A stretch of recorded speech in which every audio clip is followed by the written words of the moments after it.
Call a meeting to order. Please rise for Pledge of Allegiance. I pledge allegiance to the flag of the United States of America, to the republic for which it stands, one nation, under God, indivisible, with liberty and justice for all. I want to welcome everybody viewing also. If you have your phone, please turn it off, put it on silent. Today, the prayer is going to be conducted by Commissioner Dove. Thank you, Commissioner. Lord God, thank you for this day you've given us. Lord, thank you for the rain and now for the sunshine, Lord. We praise and glorify thee for all your blessings, those seen and unseen. In Jesus' precious holy name, amen. Amen. Very nice. Okay, roll call. Starting with Commissioner Dove. Here. Mr. Reed. Here. Mr. Culverson. Here. Mr. Stephen. And Commissioner Smith is here. Public comment. We have anybody, I don't have anybody listed, but we have anybody who'd like to speak. Come on down. Automatic. You're the next contestant. More important. 5 minutes again. You've heard it before. Thank you, gentlemen. Paul Cromer. I'm going to read something off to you. When my wife and I purchased our home 10 years ago, we had to go out and get a loan from a lender and search for a house that best met our needs in the price range that we were pre-qualified for so that we could afford the payments. There were certain things about this house that we finally chose that we loved. Then there were also things that we wanted to change. This house was not the exact house of our dreams, but it was going to be our home. We started making changes to our home as we could afford them. A fresh coat of paint in the color that best suited us.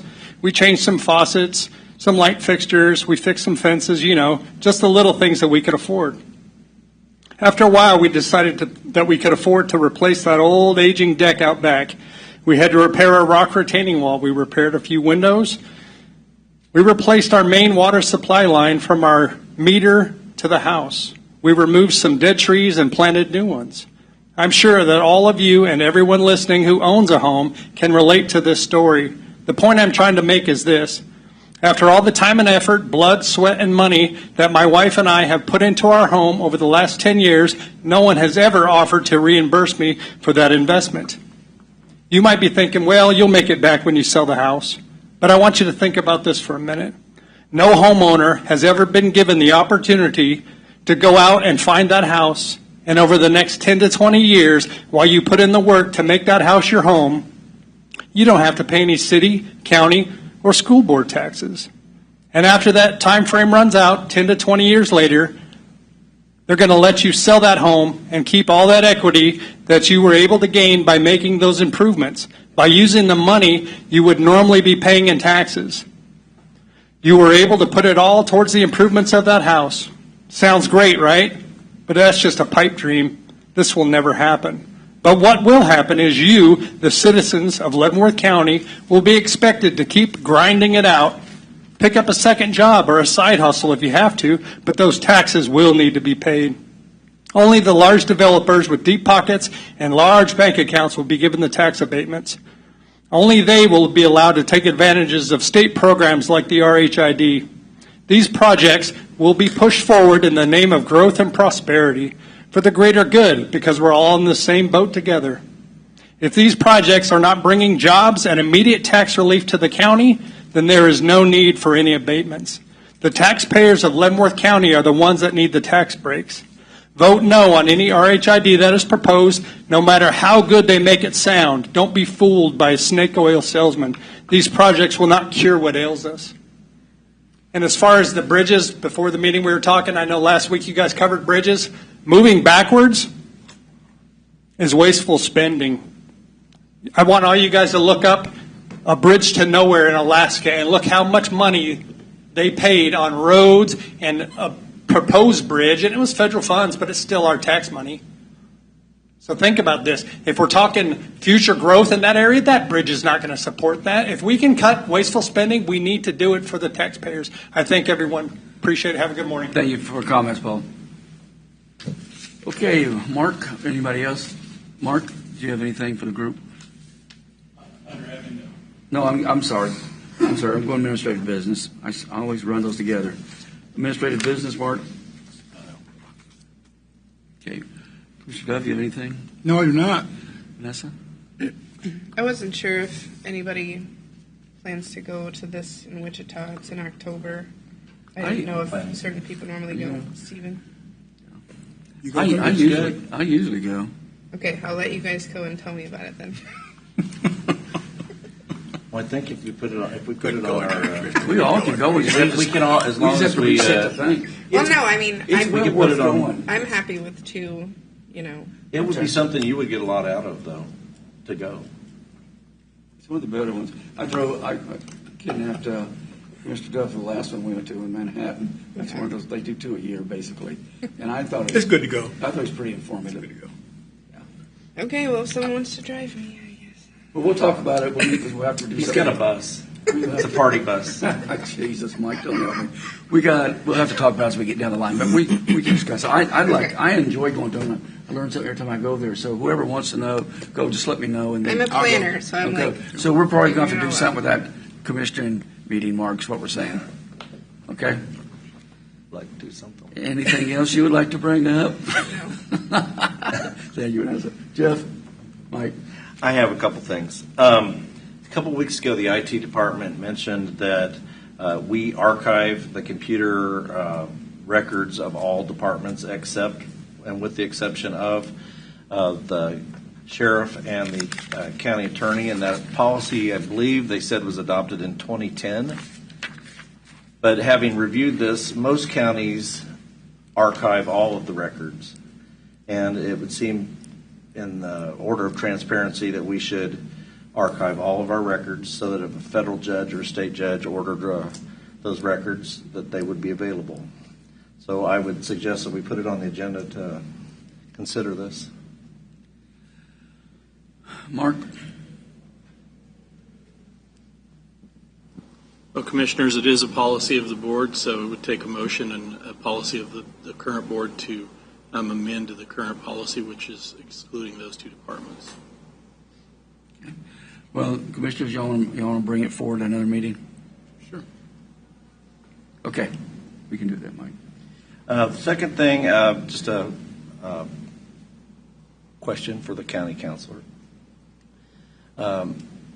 Ms. Brown, our FOIA requests, open records requests that are made to the county, are those open public records that are available to be looked at by the public?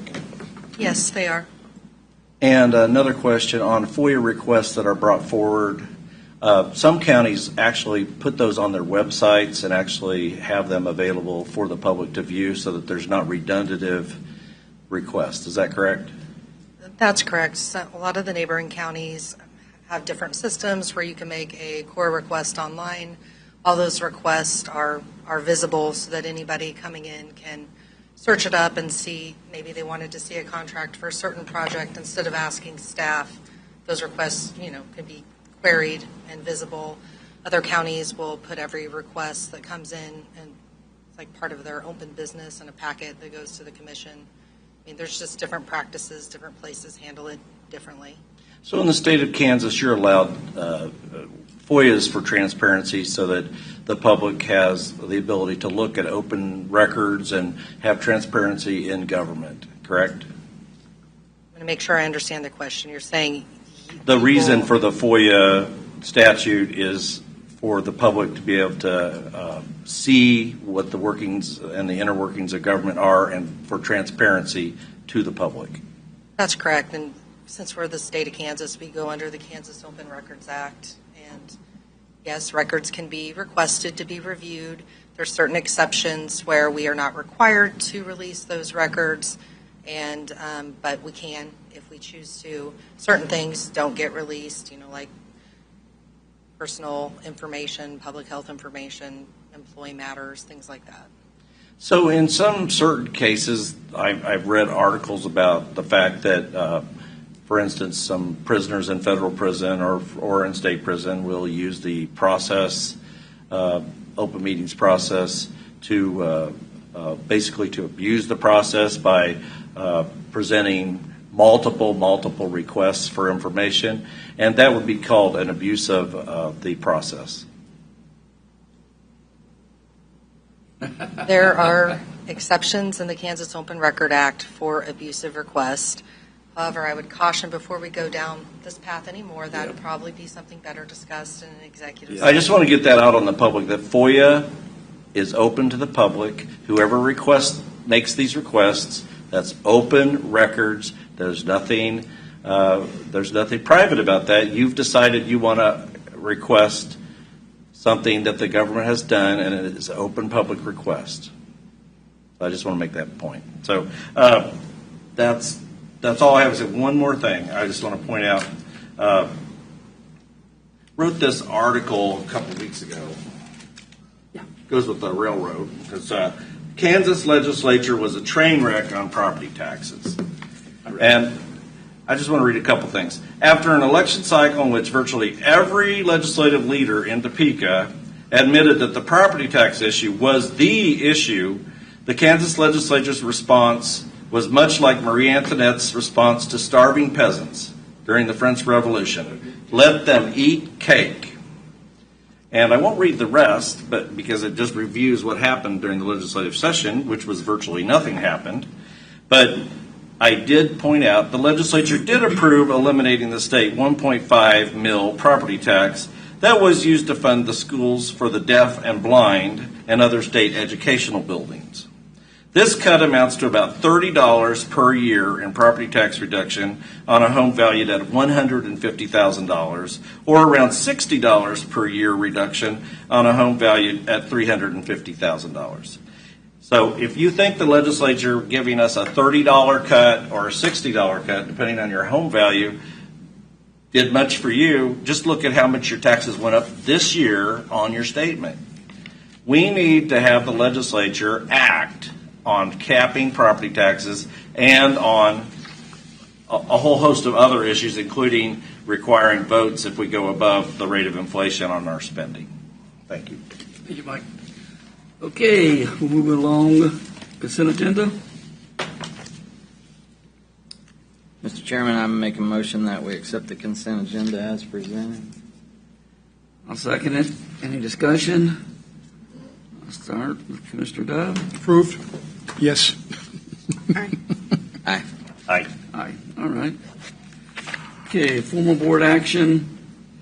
Consider a motion to authorize the county to participate with the city of Tonganoxie in a cost share of overlay project on 222 2nd Street between Kansas Avenue and County Route 1, utilizing funds from the Hills pilot check in amount of $41,000. I didn't say. Commissioners, you have a request from the city of Tonganoxie, and George Brakovich, the city manager, is here today. I think I provided you some information in the RBA. Basically, they're asking for the county to contribute up to the amount of our pilot check that we received from Hills. The amount this year was $41,153.12 was the county's portion. And George is here to answer any questions other than that. I think we discussed it. I think it's the right thing to do, but any discussion? Not, I'll entertain a motion. I'm going to do it in a second, Mike. Go ahead. Great. I motion to authorize the county to participate with the city of Tonganoxie in the cost share of an overlay project on 222nd Street between Kansas Avenue and County Route Number 1, utilizing funds from the Hills pilot check in the amount of $41,000. Second. That's a mouthful, isn't it? Commissioner Dove? Aye. Aye. Aye. Aye. Aye. One other thing, too, before Tonganoxie escapes. We like to also do things to show that we appreciate. So I've got a little thing I want to read to you, and then I'm going to give you a coin. It says, Dear George, we would like to express appreciation to you and the city of Tonganoxie for your efforts to promote economic growth, prosperity for the people of the city of Tonganoxie and Lumber County as a whole. Hills Pet, Nutrition, DSM, Unilock, and many other small and local businesses working together are the heart of economic growth for our county. Hills Pet Nutrition Loan is the largest private development in the history of Lumber County with an investment of over $400 million in our communities. We look forward to working with the city on many issues in the future, including roads and infrastructure. Thank you for all your efforts to make Tonganoxie and our county a better place to live and do business, signed by all the county commissioners. And if we could get a picture, because I want to present this to you, come on down. George, this is a good thing you should do.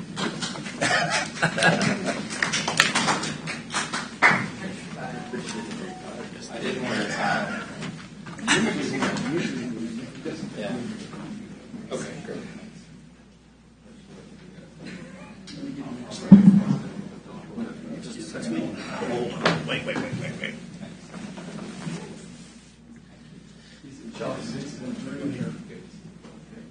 just a second. I'll get a few seconds, but I want to. That? I can send you mine if you want. Too late.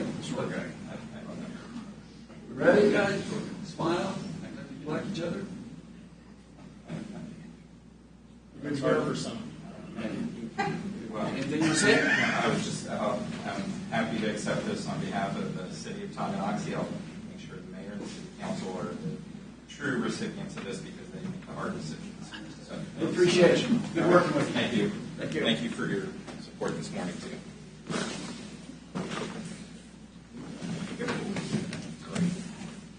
Great, Mike. Probably should do more often. With other cities. That's right. Yeah, absolutely. Okay. Next, item B is consider a motion to approve resolution 2025-20, appointing Robert Weber, as county appraiser for a term beginning July 1st, 2025 and ending June 30th, 2029. You sure you want to do this? I was asked that the last time, 4 years ago. So my answer was yes that time. My answer is yes. Okay, good. Anything we want to ask him or anything you want to say before we discuss this anymore? You got anything to say? I put everything in my letter. I've served. Very well done. Okay. Commissioners, y'all have anything? I think he's done a great job, especially with the way the state thing's going right now, trying to balance everything. A lot of times we all up here take the hits on that property tax when it's not, shouldn't be directed out there as much, or the county appraiser. He's has a formula he has to follow, just like we do. No. So we have to do that. Jeff? And I don't know if you guys know this or not, but we stole Bob from PVD, so Was that? he was very familiar with all the regulations and rules. And It shows, too, when he briefs classifications. us. Yeah, back in Jesus was a little baby. Okay. Go ahead. So, just for the public, because the public, is interested Right. in the county appraiser and they're interested in property taxes and big issue. You follow the rules and regulations issued by the Department of Revenue Property Valuation Division in the application of the objective standards that you use to evaluate the value of property, correct? That is correct. And the county commissioners do not influence or in any way impact what any individual or group of properties is valued at in Leavenworth County. That is correct. They do not. So basically, we appoint you for the term, but you are under the regulations completely of the state of Kansas. PVD. Yes, we are required to follow the state law and state regulations. So there's a lot of confusion. People believe that the commissioners have a lot of influence over the appraiser's office. Could you address that? I've never been asked by a commissioner to adjust values any way or any direction. I think one of the reasons should be, I think you made a good point. I don't believe it should be called Leavenworth County Appraiser's Office. I think it should be called State Appraiser's Yep. Office, because that Absolutely. would direct people that don't get to do this every day like we do, who to contact. And another thing I'd like to point out, the regulations from PVD say that Bob has to carry That's right. value on property within 10% That's of right. what they actually sold for. And he consistently values properties at 10% below Which is what the best we everything's can selling do. for. Yeah, absolutely. That's the least we can put on it according to the laws of Yep. property valuation department. So one more question. Of course. For the overall value, there's been discussion of the value, what the overall amount is for the exempted properties in Leavenworth County. And from our discussion, what I take from that is it depends on the value of federal properties. That's correct. One of the biggest issues we gave Commissioner Culbertson value we used to have on the properties up in Fort Leavenworth. We no longer have data on the value up on Fort Leavenworth. They will not cooperate with any data whatsoever. The amount of buildings, what kind of buildings they have, and it's changed drastically in the last 20 years. And did that change after 9/11, or was that? Yes, it really was, yes. So we don't know what the valuation is, and we have no right to get out on that Right, we cannot facility. go out there.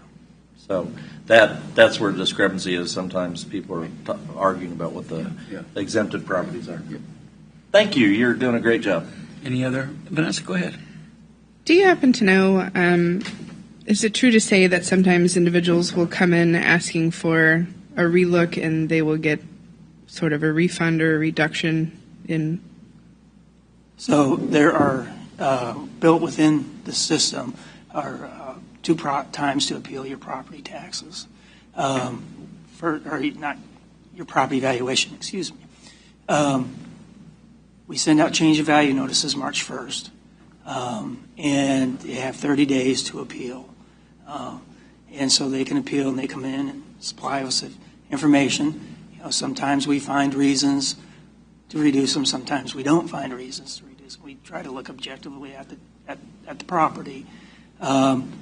And the second time they can do it is when they pay their taxes. They can do one or the other. They can't do both. And for any given valuation year, they can come in when they can file a payment on the protest form when they pay their taxes with the county treasurer, and those forms get forwarded to us. We set up a hearing, and at that time we can look at their property value. We're always looking at value. We're not looking at taxes. We're always looking at what is the value of that property. So if we do adjust the value in that process, they may get a refund, or they may get it may go to the second half of taxes. Would you happen to know what the total would be from 24 that we reduced overall countywide? In the hearings? I can tell you the numbers usually run about 40 to 45% Okay. of the appeals. Now that's any kind of, so some of those can be very small reductions. Okay. I guess one of the things that like that is, folks, it's worth it to come up and have a conversation and do your homework and speak, because I've always heard it was between 45 and 50%, no matter what, that there may be something that can be done. So if you've got a concern, just get with them and they'll guide you through the process so we can have the inspection. That's a very good point, Vanessa. Thank you. And we are not the end. They can appeal on to the Yes. state beyond us Yes. also. Yes. Thank you. Anything else? Yes, what's the percentage of taxpayers that you have that actually come in and ask for reduction in property taxes? How many protest hearings did we have last year? Well, for this year, what we set was less than 1%. Usually, 1 to 2% would be the highest we've had recently. When values were going up, it was probably closer to 2% when they went up quite a bit. Yeah. But it's the numbers are pretty low usually. In the last 5 years, what's been the highest? What year has been more have property taxes increased? It would have been 2022, probably 2021 to 2023. That's In what I'm those thinking. years, 2022 probably was the largest increase. Those were increases. Total valuation was around 15%. Yeah. Thank you. I was one of those. Thank you very much.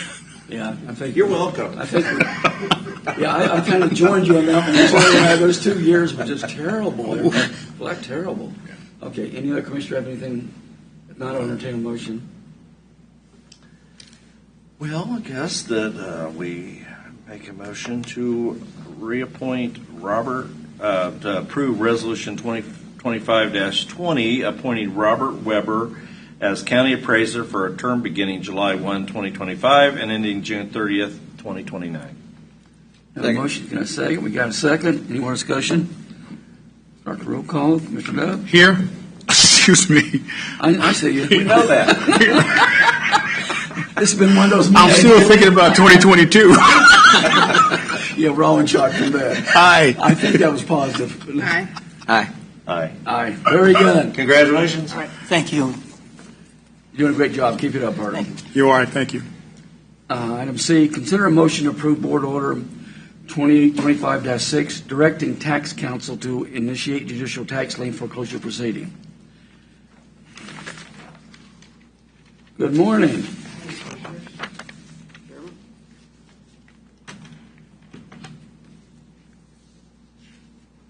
So, just a little background here. the tax lien foreclosure process. It's all governed by statute. There's a period of time from when the taxes don't get paid that there's a redemption that's permitted by the property owner. And once that time frame has expired, then that's when I get involved, sending notification letters, letting them know that maybe I've talked too long already, but letting them know that their time to get these taxes at least partially redeemed, if not fully, has come, or else the lien can be foreclosed by the county. Right. And so I usually start that notification process in November of each year so that I can track down good addresses. Sometimes the taxpayers have passed away and you're trying to find next of kin, and addresses have changed, things like that. And so and plus to give the people who do want to redeem the opportunity to know that they need to get that done, and give them a window. I use about 90 days before additional fees start being incurred by them, and did get a lot of redemptions. I'd say pretty typical for what we usually have. Brought in about $370,000 in unpaid delinquent taxes, having been paid since I started this process in November of last year. Yeah. And still have about 40 parcels left. I expect a few more redemptions before I file, but do have documentation ready and prepared to file a new proceeding towards the end of this month is my anticipation. So, but that does require initiating litigation like that, action of the board authorizing to do so. And with the valuation, the threshold is $300,000 of assessed value, where it becomes a requirement to initiate the proceedings. If it's below that, it's discretionary with the board. So, Mike, you have something? Can you walk us through, let's say I stop paying my taxes in 2024. How does the process work? Okay, so if you didn't pay your 2024 taxes, then in second half wasn't due until May 10th of 2025. In August, the treasurer would send out a publication in the paper. They send a mailing notice before that, but they would notice up in the paper that this lien, this tax lien is going to be sold to the treasurer, and that happens in September, and then that triggers a 3-year redemption. So September 25, you have until September 2028 before that redemption period would expire. And so it wouldn't become even eligible for lien foreclosure until 2028. Okay. So I don't start getting involved notifying anybody until that period of time has actually expired. And who typically invests in these liens? Is it local investors or? So the lien in Kansas, some states let people buy the liens, and so you have investors. In Kansas, the lien is owned by the treasurer. So when it's foreclosed, all the liens that are being foreclosed are liens that are being held by the treasurer. Okay. And then you have a redemption period of X amount of time. Yes. Yeah, from that September date. It's like the first Tuesday of September. I don't recall the exact date, but it's the beginning of September that statutory sale happens, that triggers the beginning of the redemption period. So the law's really set up to try to get people back in and get their taxes paid, and so they can keep their property. It's not. It's a very lengthy process, and hopefully people get on their feet and they're able to keep their property. That's the way it's set up. Yeah. I think sometimes, too, it's hard to locate some of these folks or who owns it, and you have to do a lot of research on I know of a couple that we know about. I was out in Lansing, was the mayor there. It takes a lot of work on you to track these down. Yeah. So. We did have I had a commercial property that had been vacant for a period of years, and tracking down the correct corporate location to notify that these taxes weren't getting paid. It took quite a while. And none of the places I would send stuff to, they'd either come back as, bad address or nobody would respond. So, but I did finally get with the right location and talk to the representative there, and I think they're getting those paid. I don't know that they've been paid yet. Any questions? We talk sometimes about how we tax people out of their homes. Do you have that knowledge as to whether we create homelessness in some of these instances, or? Well, I mean, we do have sales sometimes of houses that the property owner is living there. And so, I mean, their perspective may be that I was taxed out of my home, but it's, by the time it gets to that point, the taxes haven't been paid at all for, several years. Yeah. And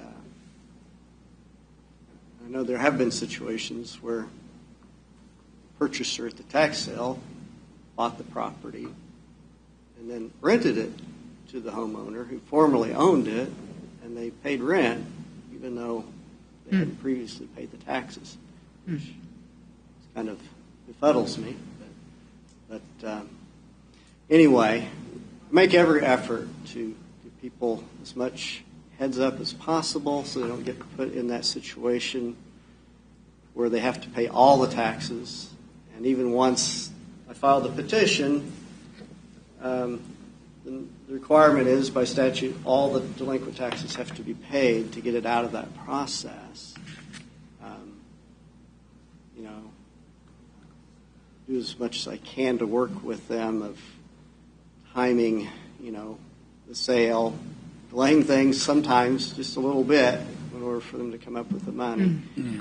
It's just not overnight. When we're talking a few years, by the time you get to it, you've probably, if you made contact, that's why I was asking the question, that they've had plenty of time to realize they can't handle the house, or handle taxes, make other arrangements. None of us want to see anybody homeless, but 3 years and things like that is ample enough time to try to work something out, I guess you could say. So, on that same note, I haven't really reviewed the statute, but I'm wondering, does this date clear back to the Depression era when they were wanting to allow people as much time as possible when they put this statute into effect? Have you reviewed that statute? This is an unfair question because I don't know if you have. It's. I think at one time, many, many years ago, Kansas was a tax lien purchase state, and then they changed that, decades ago, where individuals could no longer buy the liens like they can in some states, and only the treasurer owned the lien, which is ultimately foreclosed. But as far as the redemption period and all that, I think it probably goes back close to statehood. I could be mistaken. A long time. But Vanessa, do you have any other question on that? I'm sorry, I didn't mean to. Okay. Anybody else have any questions? If not, I'll entertain a motion.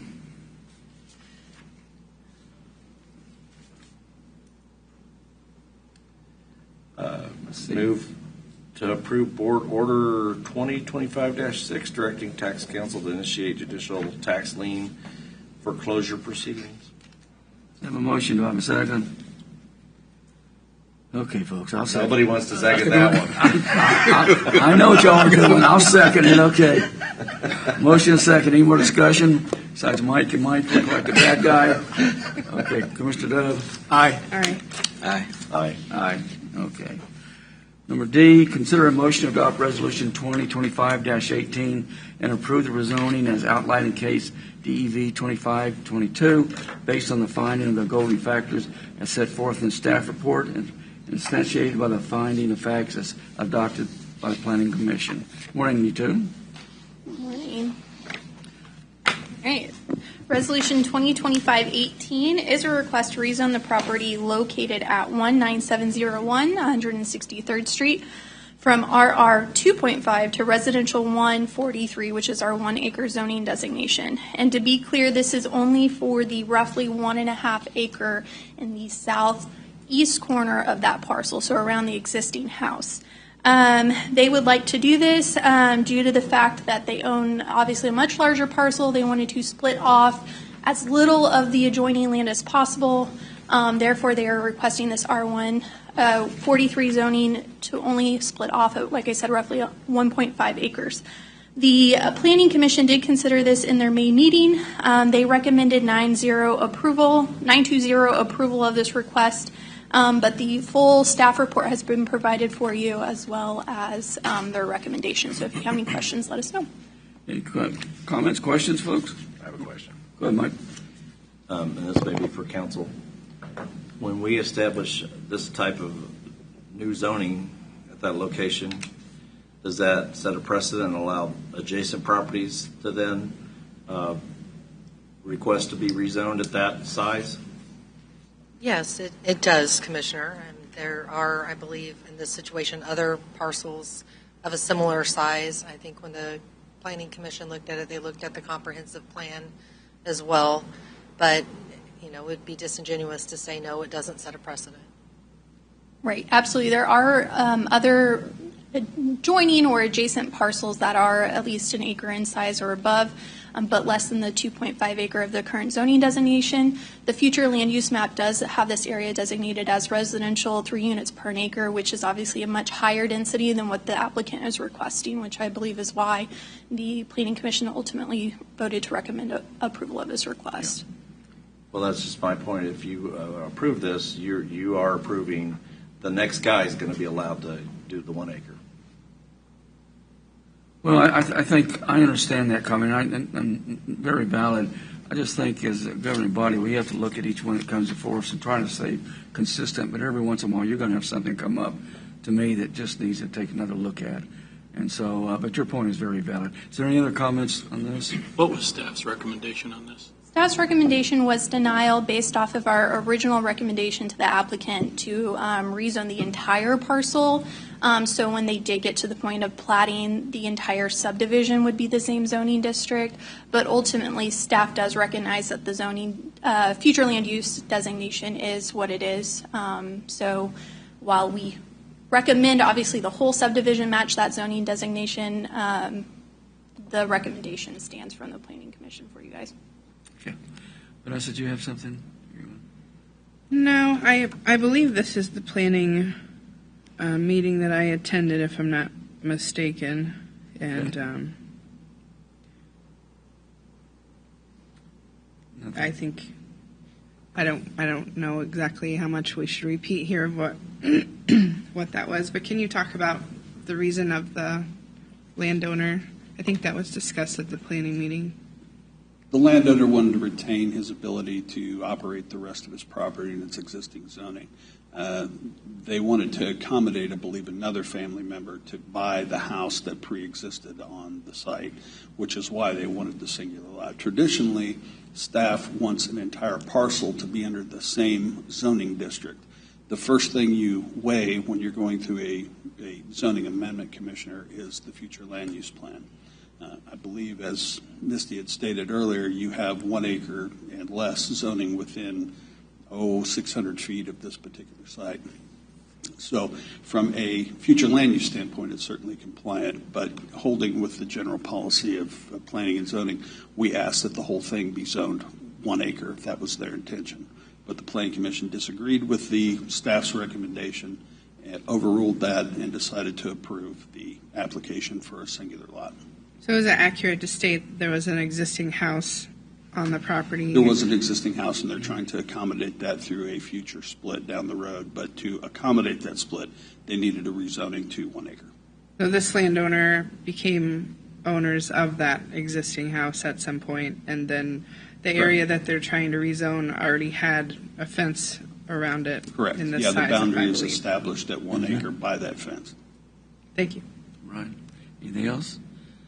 Any other? Go ahead, Just Mike. a statement. I'm going to vote yes on this because it's on the land use plan. But understand, when you approve a 1 acre zoning, you're establishing precedent. The next door neighbor can do 1 acre zoning. And that whole area is going to go 1 acre. And everybody better just realize that's what we're doing today. We are establishing 1 acre zoning at that location. And it's in the land use plan. That's the only reason I'm going to vote for it. I don't like doing it. I'd rather them rezone the whole according thing. to how staff recommended. Okay, any other comments on this? Okay, I'll consider a motion. Mr. Chairman, I make a motion that we adopt Resolution 2025-18 and approve the rezoning as outlined in case DV 25022 based on the findings of the golden factors as set forth in the staff report and as substantiated by the findings of fact as adopted by the Planning Commission. I have a motion. Do I have a second? Second. Motion and a second. Any more discussion? Starting with Commissioner Dove. Nay. Aye. Aye. Aye. Aye. Passes 4-1. Heartburn. It's a tough one. I get it. I get it, guys. Consider a motion to adopt Resolution 2025-19 and approve the rezoning as outlined in case DEV 25-38 based on the finding of golden factors as set forth in the staff report, substantiated by the finding of fact as adopted by the Planning Commission. All right, Resolution 2025-19 is a request to rezone the property at 15212 174th Street from RR5 to RR 2.5. And again, just to be clear, this is the southern portion of that parcel south of Linwood Road. The Planning Commission did consider this at their May meeting, and they voted to recommend 9-0 approval of this request. And again, staff report has been provided you as well as their recommendations. So if you have any questions, please let us know. Commissioners?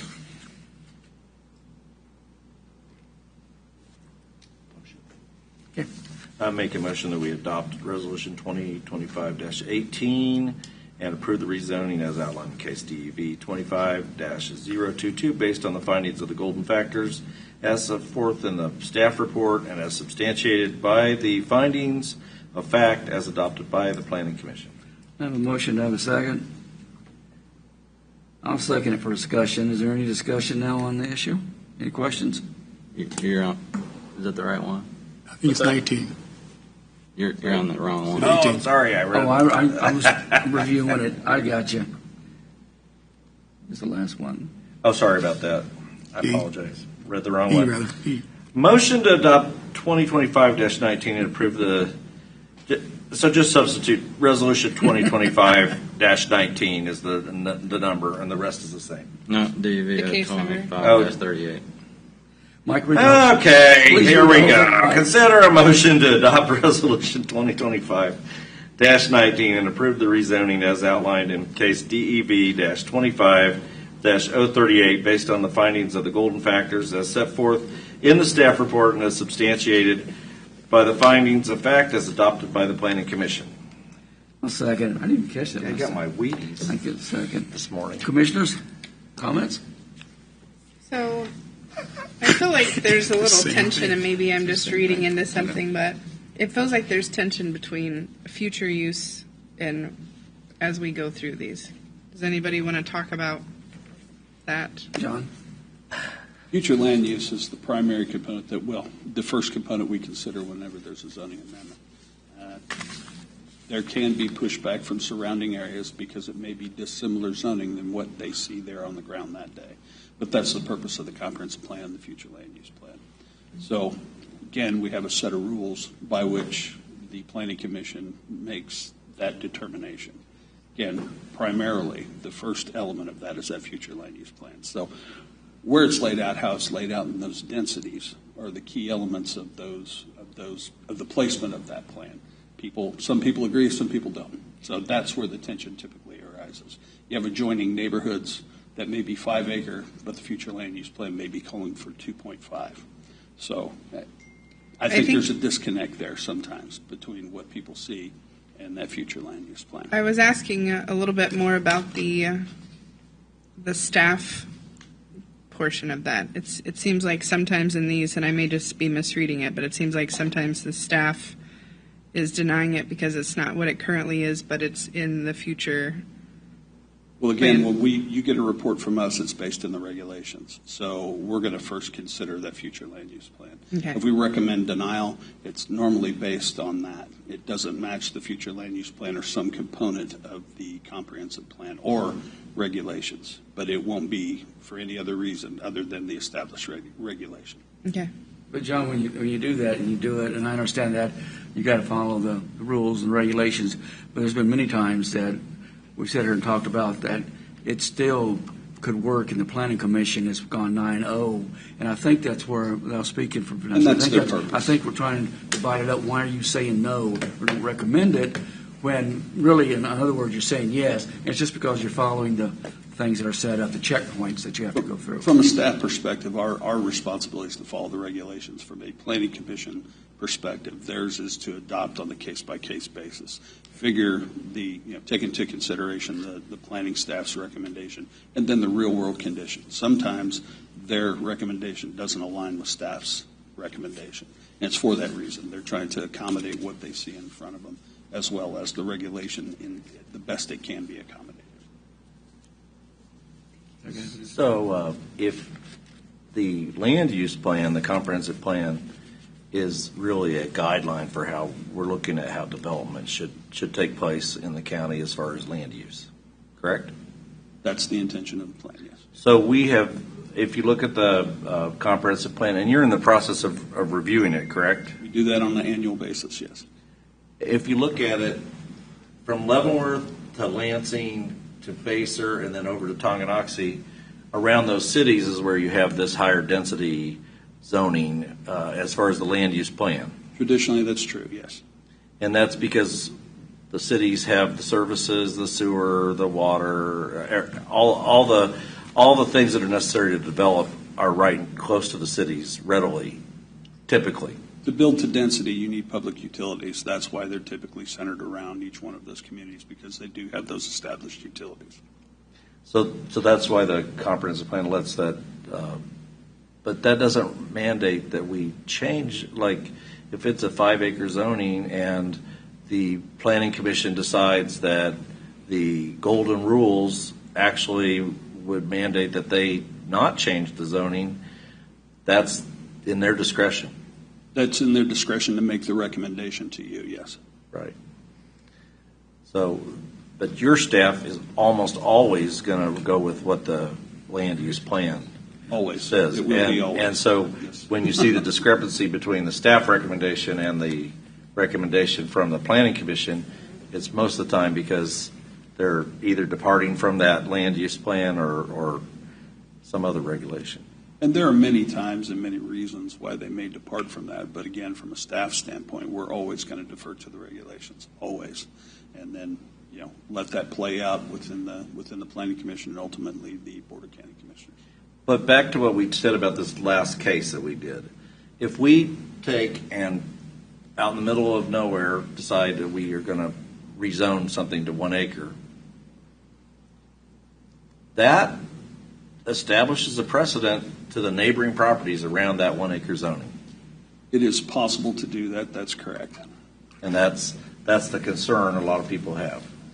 Again, as you branch out from each one of these communities, the tracts and acreages get much, much higher. Those higher density designations typically are centered around each one of the cities for the purposes of utilities. For example, the 3 units per acre. It's not feasible at a county level in the absence of city water and city sewer to achieve 3 units an acre. The highest density you can achieve on a septic tank is 1 acre currently in the county. So again, when people are petitioning for 1 acre and the future land use plan calls for 3 units an acre, it's not possible to get 3 units. The highest they can possibly get on a septic tank is 1. That's why you see that designation a lot of times. So when it comes to the Planning Commission, as a staff, we say this is less dense than what the comprehensive plan calls for. However, it's the highest density that is possible with the current utility level. Good. But we are fully in control of what the Yes. future land use plan is. Yeah, Leavenworth County. I think they'll review it at the planning commission, and then they send it up to us, and we'll make the final. Certainly, yeah, it'll come before us with their recommendations or concerns. Anything else? Yes, what year was that resolution established? The comprehensive plan, the future land use plan, recently. 2020. And Pardon me? 2020 was his original 2020? establishment, and it's reviewed on an annual basis, and that review, it's required by statute. That review, again, is done by resolution every year. Does that have anything to do with the population rate? It doesn't necessarily have to do with population. It has more to do with probable locations of certain densities of development. What is going to be achievable through utilities, transportation, community facilities, all the components of the plan. So you put that together and you make a determination on how far out. Typically, a scope of comprehensive plan is 10 years. That's about what it is. So the major components of a plan, specifically land use, while it may be reviewed every year, it's typically not completely reconfigured until you adopt a new plan. Because typically, the development trends don't change within that time period. If they do, then you need to bring it back to your commission and say, okay, we have a substantial employer that's happening here, and this area needs to be readdressed in this land use plan because it likely won't develop as it was originally intended, and we certainly would do that. That's why we review it every year, though, John. That's why you review it every year Makes for the those commissioners types of aware of it. questions. But the major changes typically happen every 5 to 10 years. Yeah, with a tremendous cost. Cost is substantial. A few $100,000. So do you see, with the developments down the southern part of the county, at some point in the near future, we're going to have to take a look at that? Well, I think your comprehensive plan is really holding up pretty well as it relates to current development. It's possible that we're going to have to react to some things in the southern portion of the county, but I think there are a number of ways you can accommodate that. The key component to that is utilities. How will the infrastructure get there, and when will it get there? That's really the key the key element you have to weigh before you change those densities. Thank you. Who recommends the resolution? Staff will recommend the resolution, but typically, again, on a major rewrite, it typically is done third party with staff participation, and the Planning Commission makes its determination. And then the Planning Commission recommends to the BOCC, this is what we see for the future land use plan or the entire comprehensive plan, and then you adopt. Okay. Mr. Lawford, could you address how much did, I don't remember, but give us a ballpark of how much that was? I think it was roughly $300,000, maybe just a little less, and that was 5 years ago. And just for reference, it typically takes about 12 to 18 months for all the public hearings, all the public input, because, again, you try to get in every possible scenario and invite the public into that process throughout it. It does take about 12 to 18 months to adopt. That's why it's so important every year to bring it back in front of us, or any of the concerns the county commissioners have that y'all can review and bring to us so we can stay on top of it. 300,000 is pretty steep, and that's 5 years ago. Yeah. Any other questions? If not, we got a motion and a second. I'll start the roll call. Commissioner Dove?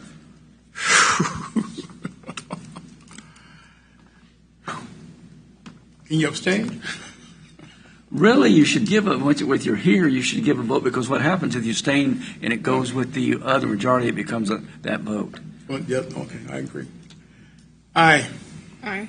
Aye. Aye, and I know that hurt. It hurt. Okay, thank you. I took a cortisone shot yesterday, but it wasn't for this. I understand. Thank you, Amy. Thank you, John. Presentation discussions. I'll start with Commissioner Dove. Do you have anything for the group? No, I do not. Thank you, Mr. Chairman. Mr. Reed?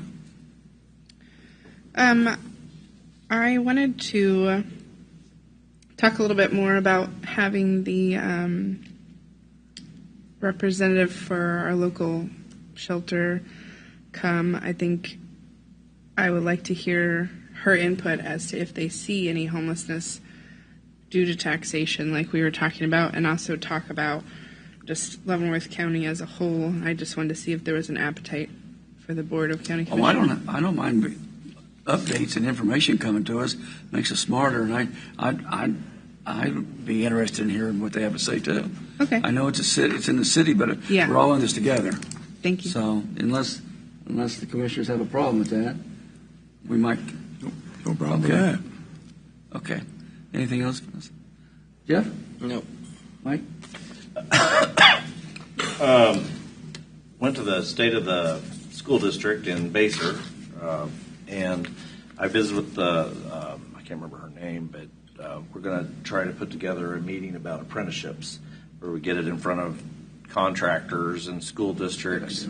And because as we heard at the meeting a couple weeks ago, there's $700,000 that's going to expire a year from July, and we might as well get those resources helping our young people with apprenticeships. That was impressive, that presentation. Anything else, Mike? Okay. We have an LCDC thing today at 4, don't we? Okay. Did anyone else have anything else? I just have one more thing. Of course. Since she brought up about shelters.